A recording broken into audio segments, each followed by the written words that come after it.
আসসালামু আলাইকুম ভিউয়ার্স, আশা করি সবাই সুস্থ আছেন। দর্শক, ভারত কখন বাংলাদেশকে ভয় পাবে? ভারত একটা দুর্বল রাষ্ট্র। 1947 সালের জন্মের পর থেকে ব্রিটিশদের ডিজাইন অনুযায়ী ভারত বিভিন্ন প্রকারের নিরাপত্তাহীনতায় ভুগছে। তার মাঝে একটা হলো, না জানি ভারতের আশেপাশের দেশগুলি, বিশেষ করে বাংলাদেশ এবং পাকিস্তান, ভারতকে কয়েক খণ্ডে ভাগ করে ফেলতে চেষ্টা করে।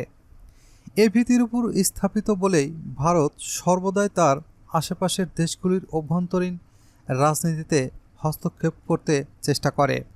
বাংলাদেশেও এর ব্যতিক্রম নয়।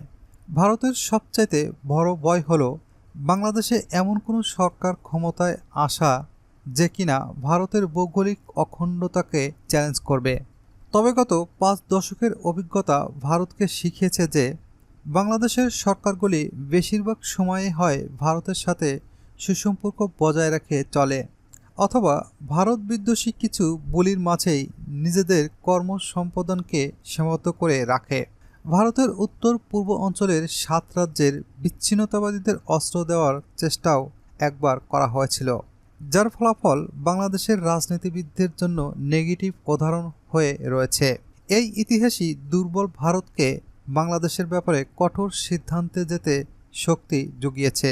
তারা বাংলাদেশে কে ক্ষমতায় থাকবে সে ব্যাপারে যেমন সরবর, তেমনি বাংলাদেশ সরকারের ভারত নীতিকে প্রভাবিত করতেও তারা যথেষ্ট সচেষ্ট। বিশেষ করে চীনকে নিয়ন্ত্রণে যুক্তরাষ্ট্রের সাথে জোট বাঁধার পর থেকে ভারত আরও সাহসী হয়েছে।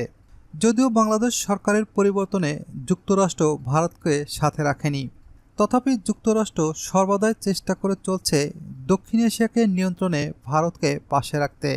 দুর্বল ভারত যখন সাহসী হয়ে উঠেছে, তখন তাদেরকে মোকাবেলা করার মতো যথেষ্ট সক্ষমতা বাংলাদেশের রয়েছে কি?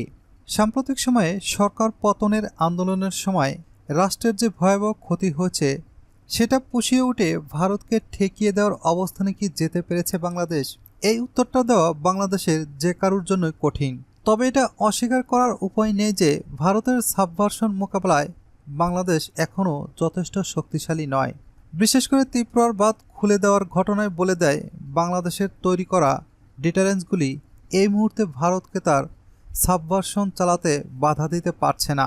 তাহলে ভারতকে সাবভার্সন থেকে দূরে রাখতে বাংলাদেশ কি করতে পারে?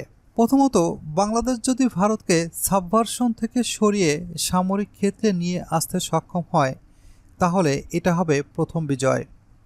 এটা করতে হলে বাংলাদেশকে তার ইন্টেলিজেন্স এবং অভ্যন্তরীণ নিরাপত্তাকে শক্তিশালী করতে হবে। আর এই প্রচেষ্টায় যে পদক্ষেপটা সবচাইতে গুরুত্বপূর্ণ, তা হলো বাংলাদেশ থেকে ভারতের দূতাবাস এবং কনসুলেট উঠিয়ে দেওয়া।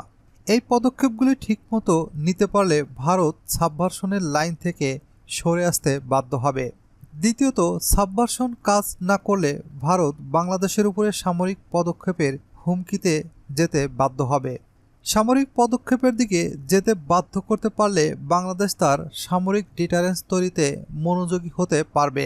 বর্তমানে বাংলাদেশের যে ডিটারেন্স রয়েছে তা ভারতের আগ্রাসন ঠেকানো মোটেই যথেষ্ট নয়। কাজেই বাংলাদেশকে নতুন করে মনোযোগী হতে হবে ডিটারেন্স তৈরিতে। এক্ষেত্রে বাংলাদেশের প্রথম ডিটারেন্স আকাশ প্রতিরক্ষা ব্যবস্থা, দ্বিতীয় ডিটারেন্স হলো সমুদ্র প্রতিরক্ষা ব্যবস্থা, তৃতীয় ডিটারেন্স হলো স্বল্প ও মাঝারি পাল্লার ক্ষেপণাস্ত্র, চতুর্থ ডিটারেন্স হলো সেনাবাহিনীর শক্তি বৃদ্ধি করা। বাংলাদেশকে এইসব বিষয়গুলোর উপর চিন্তা করে সামনের দিকে এগিয়ে যেতে হবে।